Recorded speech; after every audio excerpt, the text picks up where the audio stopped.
Welcome to the NCO Journal Podcast. This is a podcast series where we discuss published articles with authors and provide a forum for the open exchange of ideas, information, and solutions. I'm your host, Staff Sergeant Brandon Cox, NCOIC of the NCO Journal, and Chaga Zapata, Managing Editor.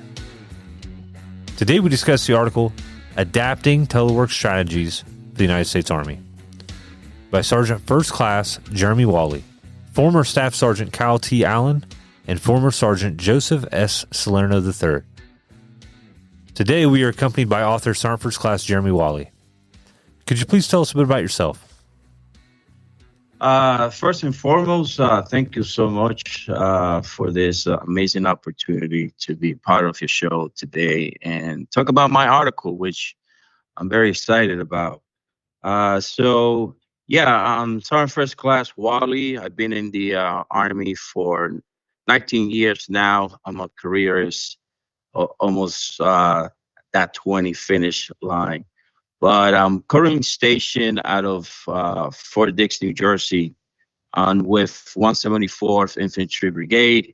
And our job is to partner with National Guards and reservist units during their pre-mobilization phase before they go on either to deploy or before they step out the door for any mobilization training purposes. Excellent. Well, 19 years, that's a long time, Sergeant Wally. Did you spend the whole time infantry? No. Actually, I forgot to mention that earlier, but my MOS, I'm a 35 Fox. I'm an all-source intel analyst. But during almost my entire career, I've been assigned to either task squadrons or infantry mobility warfighting functions units. Do you have any big plans after retirement? Do you have a goal you got in mind, a plan for after? I've been thinking about maybe going back to school, completing my MBA. That's something that's in the works, and we'll see what happens from there. You know, I can only count on today and what I'm doing today to accomplish those big goals. But that's definitely in the trajectory looking forward, continuing my civilian career. I already have a bachelor's degree from the University of Penn State, and I'm hoping to enroll in NYU for the MBA program. That's great, Sergeant. So when we're talking about your article, Adapting Telework Strategies, what kind of gave you the inspiration to write it? So, as you know, many of us who went through the pandemic, you know, we all share a unique experience. But at the same time, I think there is a overarching theme for units across the Army, you know, from the staff level all the way down to the team level, which was the sudden change that the pandemic brought into the workforce. We first had to identify, okay, what are our priorities of work and how are we going to be able to accomplish that. But at the same time, it also posed a leadership challenge for NCOs as well, because, you know, before the pandemic, face-to-face was our normal daily interaction, and the pandemic brought that unknown landscape that I would say most, if not all of us, were not used to or were completely unaware of. So when I wrote the article, I wanted to create some sort of these discussions to put these challenges on the forefront when it comes to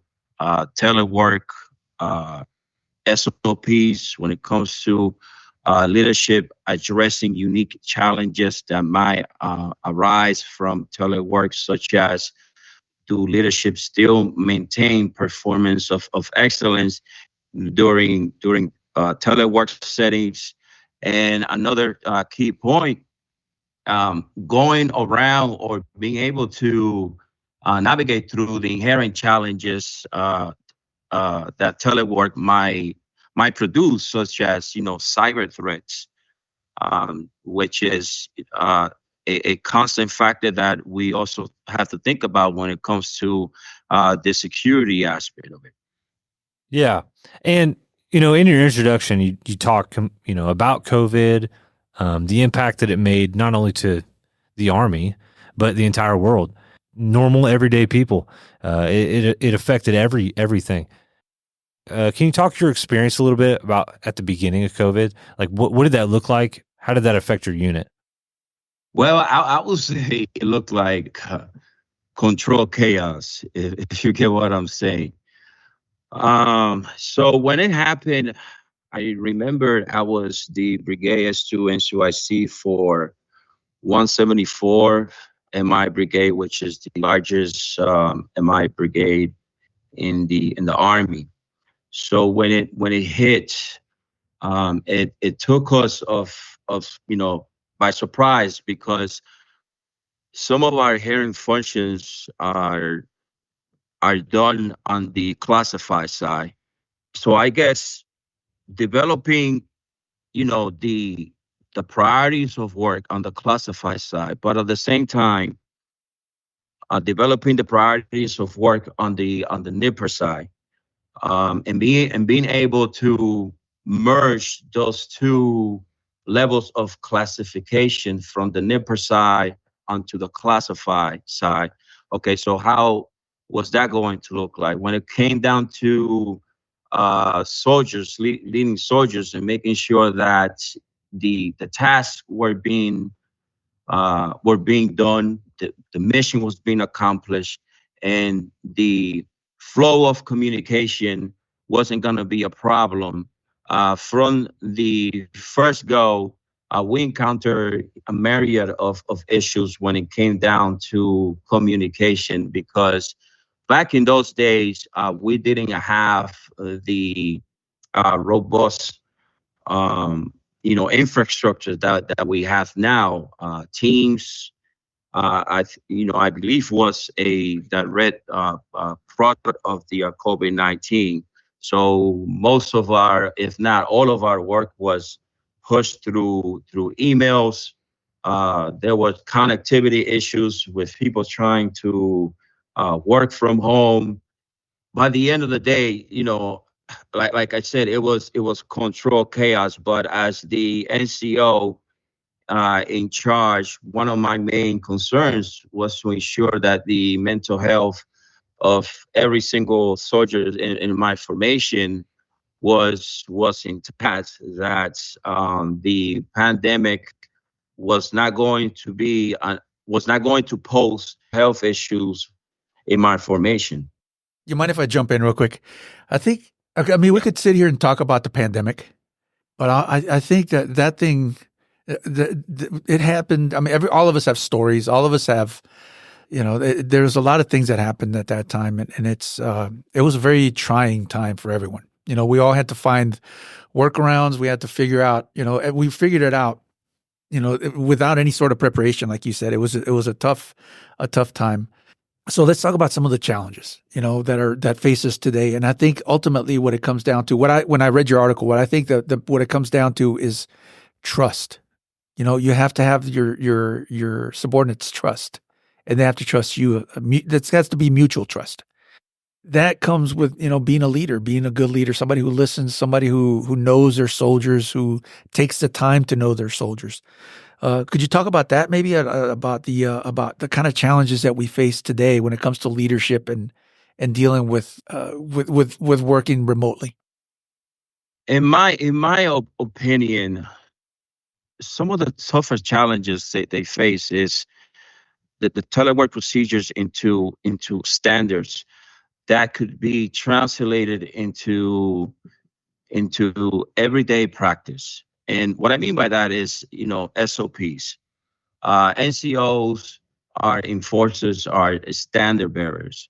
And there's no better tool for NCOs than SOPs. And having these procedures being codified will allow NCOs to be able to hold soldiers to a set of expectations that they must accomplish on any given basis.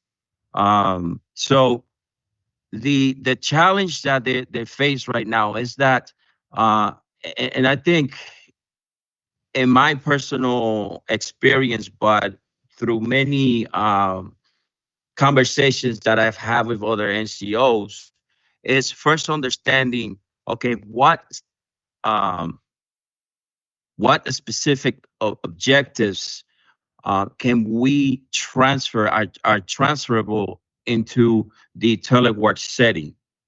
Because once we identify those specific tasks, then we can start delving into a little bit deeper. Because in the telework settings, we have a virtual dimension. So NCOs have to codify then what specific standards can we associate to the tasks that the soldiers are expected to complete on a day-to-day basis.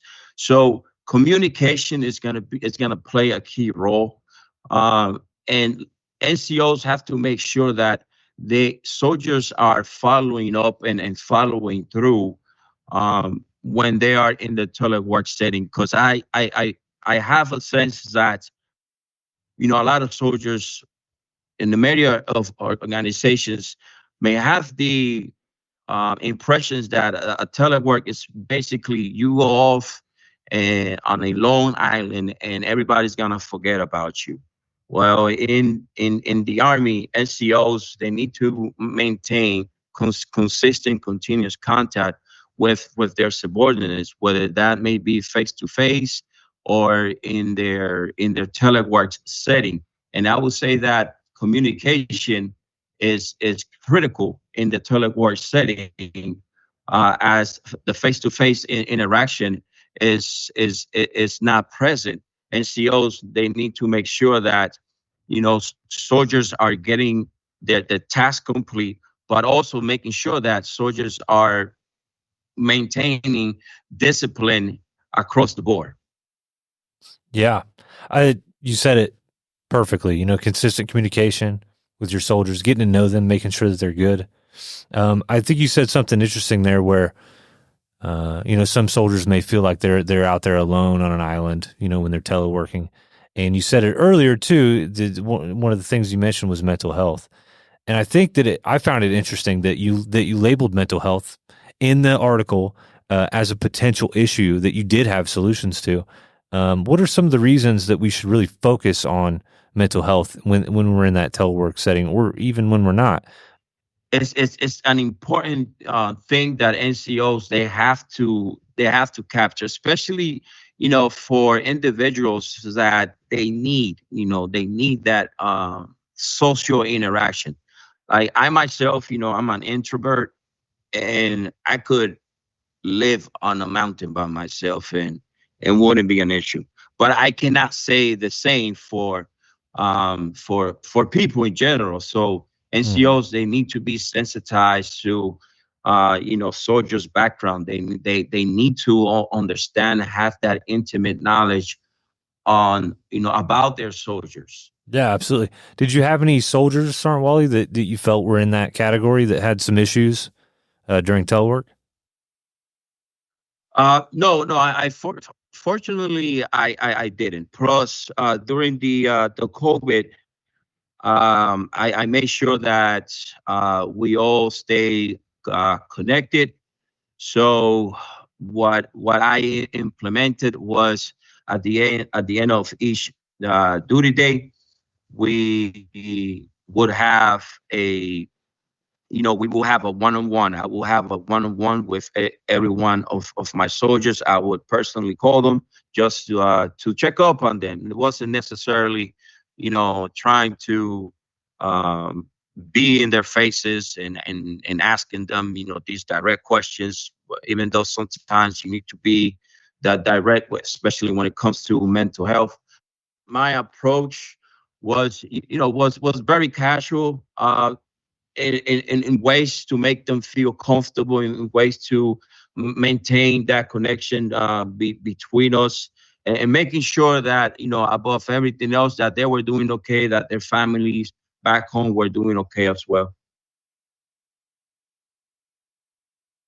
Sergeant Wally, I wanted to kind of go back to something that we talked about earlier, and that was the dealing with trust. Leadership. There's a lot of things that you have to deal with when it comes to letting people work remotely, and I think trust is a big thing, and it's not a cut and dry thing for everybody. I mean, you could have a young PFC who's mature, who you can trust, and who does the job, and you don't have to do that much supervising.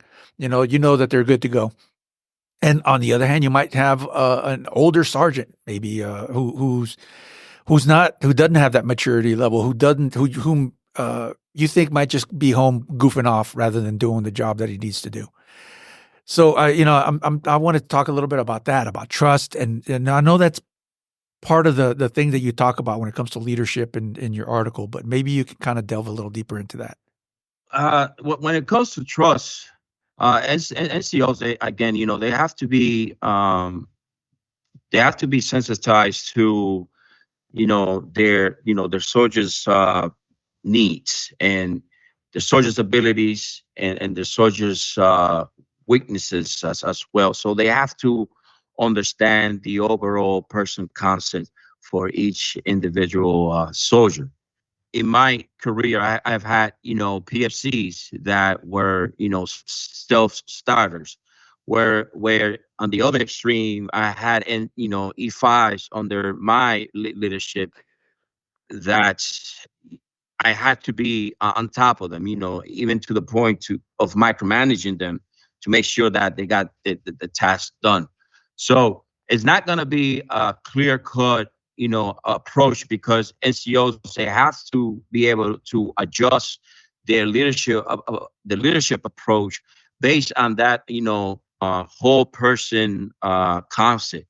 So it's gonna vary between from person to person, but overall, what from the very start, NCOs, they have to be able to codify the expectations or the standards that they're going to uphold in the telework setting, and that can begin with a face-to-face counseling on a 4856, in plain language. Okay, these are these are your roles and responsibilities, and these are the tasks that have to get done on any given basis. I think it all leads to communication, right? All of it ties together with communication. And let me kind of switch that around a little bit, because I think it's important for soldiers to communicate with their families as well when they're at home. I don't know if you remember the picture that we used when we published the article, the picture of I think it was a first sergeant. He was working on his computer, riding on his little boy's tricycle with the little kids behind him. And we use that photo. I think it's important to communicate with your family as well and let them know that you're not just home chilling. You're not on your Xbox playing video games. You're working. During the pandemic, my wife would call me and give me these little honeydews, and I told her, hey, I'm not here goofing off. I'm my working hours are similar to yours. I need to work. So I think it's important that whoever, whenever you telework, whoever it might be, whether it's a civilian, Army professional like myself or you soldiers, it's important to communicate with your family, not just your soldiers and provide them their expectations, but provide your family with expectations as well, because they're your support. And if they're not supporting you while you're working from home, then you're going to have problems. And I think it might lead to some of these behavioral health issues that might pop up. Yeah, absolutely. Especially when, soldiers don't communicate well with their family members, and thus the lines between work-life balance become very, very blurred.